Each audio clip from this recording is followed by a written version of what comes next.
Shakeel sir competition में आप सभी साथियों का स्वागत है। मित्रों, आज हम एमपीपीएससी आयोग के राष्ट्रीय अनुसूचित जाति एवं राष्ट्रीय अनुसूचित जनजाति आयोग पर चर्चा करेंगे, जिसे NCSC यानी कि national commission schedule caste and national commission schedule tribes कहते हैं। मित्रों, इसके पहले भी हमने आयोगों पर और वीडियो बनाए हैं, आप उन्हें भी देखिए और ये वीडियो मैं बना रहा हूँ इसको भी देखिए। और साथियों, आपसे रिक्वेस्ट है कि आप इसको ज़्यादा से ज़्यादा शेयर करें, लाइक करें। और जैसा कि साथियों आपको मालूम है, हमारा ध्येय है कम समय में अधिक से अधिक जानकारी आप तक प्रोवाइड की जाए। साथियों, जो इनका अध्ययन जो अनुसूचित जाति एवं जनजाति आयोग है, जब इन दोनों का शुरू किया गया तो ये दोनों एक साथ में रहे और एक गैर विधायी आयोग के रूप में रहे। और साथियों, ये दोनों 2003 में 89वां संविधान संशोधन हुआ और फिर इनको अलग अलग किया गया। अभी हम इनकी डिटेल से चर्चा करेंगे। तो मित्रों, जो कि राष्ट्रीय अनुसूचित जाति और जनजाति आयोग पर हम चर्चा कर रहे हैं, संविधान के भाग 16 अनुच्छेद 338 और 338 ए में यानी कि राष्ट्रीय अनुसूचित जनजाति और राष्ट्रीय अनुसूचित जाति इन दोनों को रखा गया है। तो साथियों, जो राष्ट्रीय अनुसूचित जनजाति है, इसके लिए 338 ए के प्रावधान के साथ अनुच्छेद में रखा गया है। जैसा कि साथियों, शुरू में 1978 जब शुरुआत की गई, उस समय सरकार ने एक गैर वैधानिक आयोग बनाया। 1978 में सरकार ने एक गैर वैधानिक आयोग बनाया और जिसके अध्यक्ष भोला पासवान एवं 4 सदस्य थे। यानी कि हम यह कह सकते हैं कि यह एक बहुसदस्यीय आयोग के रूप में शुरुआत इसकी हुई, बहुसदस्यीय आयोग के रूप में। साथियों, जो और साथ में राष्ट्र अनुसूचित जनजाति और अनुसूचित जाति इन दोनों को एक साथ में जोड़कर बनाया गया। यानी कि एससी और एसटी कार्यालय आयुक्तों की भी नियुक्ति की गई, स्थापना की गई और एससी और एसटी कार्यालयों की नियुक्ति भी की गई। अब साथियों, आगे 1987 में ये अधिनियम के तहत यानी कि 1987 में जो एक अधिनियम आया, उसमें इसे सांविधिक आयोग यानी कि इसे सांविधिक आयोग के रूप में इसे दर्जा मिला। लेकिन इस समय भी एससी और एसटी आयोग दोनों साथ साथ थे। और मित्रों, राष्ट्रीय स्तर पर एसटी और एसटी आयोग सलाह भी देते थे। यानी कि राष्ट्रीय स्तर पर इन्हें सलाहकारी निकाय बनाकर यानी कि राष्ट्रीय स्तर पर अपने विभाग के लिए सलाह भी देते थे। इसके बाद साथियों, 1990 में 65वां संविधान संशोधन हुआ। 1990 में 65वां संविधान संशोधन हुआ और जिसे 1990 के नाम से जाना जाता है।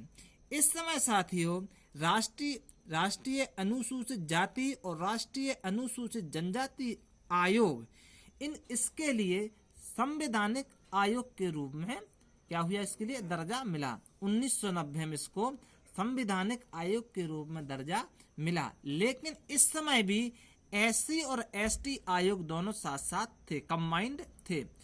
जब इसे संवैधानिक दर्जा मिला, उस समय इसके अध्यक्ष रामधन थे, इसको आप ध्यान रखें। और यह प्रथम कहलाया जो संवैधानिक दर्जा मिला। और उस समय 1990 में संवैधानिक दर्जा मिला और इसके जो प्रथम अध्यक्ष बने वो रामधन थे। इसके बाद मित्रों, जो दूसरे अध्यक्ष बने यानी कि दूसरे आयोग के मतलब इसके बाद, तो इनके अध्यक्ष 1995 में श्री एच हनुमंतप्पा बने। इसके बाद में जो इसके तीसरे अभी लेकिन ध्यान रखें, दोनों आयोग साथ साथ हैं। तीसरे आयोग के जो अध्यक्ष बने 1998 में वो दिलीप भूरिया जी थे। इसके बाद जो चौथे अध्यक्ष बने आयोग के 2002 में, उस समय विजय सोनकर शास्त्री इसके अध्यक्ष थे। लेकिन अभी एससी और एसटी आयोग दोनों साथ साथ हैं। इसके बाद साथियों, अब हमें ध्यान रखना है, 2003 में 89वां संविधान संशोधन हुआ। 2003 में 89वां संविधान संशोधन हुआ, जिसे 89वां संविधान संशोधन अधिनियम 2003 2003 के नाम से भी जानते हैं। जब ये आया, इसमें संशोधन हुआ, तो उस समय SC और ST आयोगों को अलग अलग कर दिया गया। इसको ध्यान रखेंगे। 2003 में 89वां संविधान संशोधन हुआ और ST और SC आयोगों को अलग अलग कर दिया गया। अब क्या हुआ, तो ST आयोग अलग हो गया, तो इसे रखने के लिए क्या किया गया कि अनुच्छेद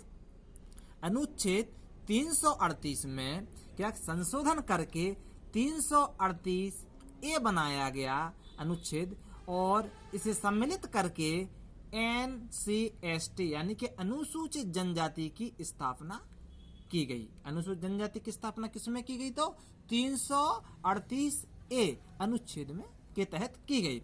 इसके बाद ये दोनों अलग अलग हो गए और 19 फरवरी 2004 में अस्तित्व में आए। आने का मतलब यह है कि 19 फरवरी 2004 से यह दोनों कार्यालय अपना अलग अलग कार्यभार करने लगे। इसके बाद में अब हम चर्चा करेंगे NSS यानी कि अनुसूचित जाति आयोग की। तो इसकी जो संरचना है, इसमें एक अध्यक्ष होंगे, एक उपाध्यक्ष होंगे और 3 सदस्य होंगे। ठीक है ना। हम राष्ट्रीय अनुसूचित जाति आयोग की चर्चा कर रहे हैं क्योंकि अभी अलग अलग हो गए हैं। तो यह भी एक बहुसदस्यीय संस्था भी कहलाई, क्योंकि इसमें एक से अधिक सदस्य हैं और साथियों और अध्यक्ष उपाध्यक्ष भी हैं।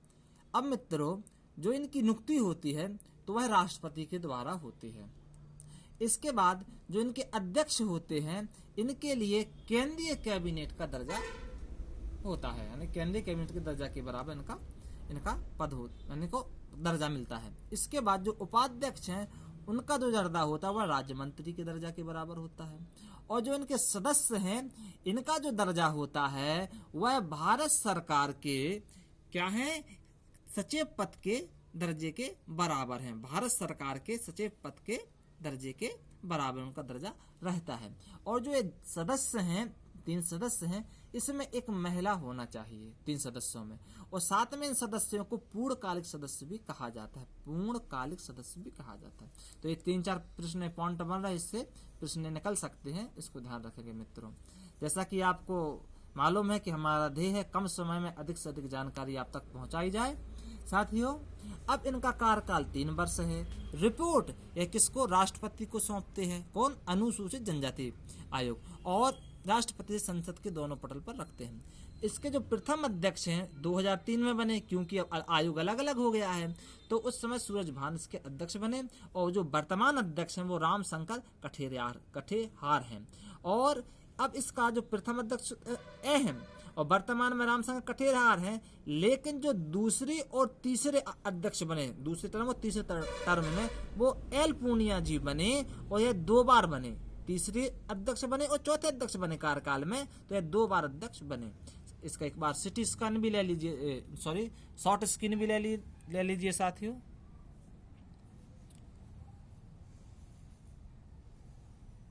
बहुत बढ़िया। हाँ मित्रों, आपका पुनः स्वागत है।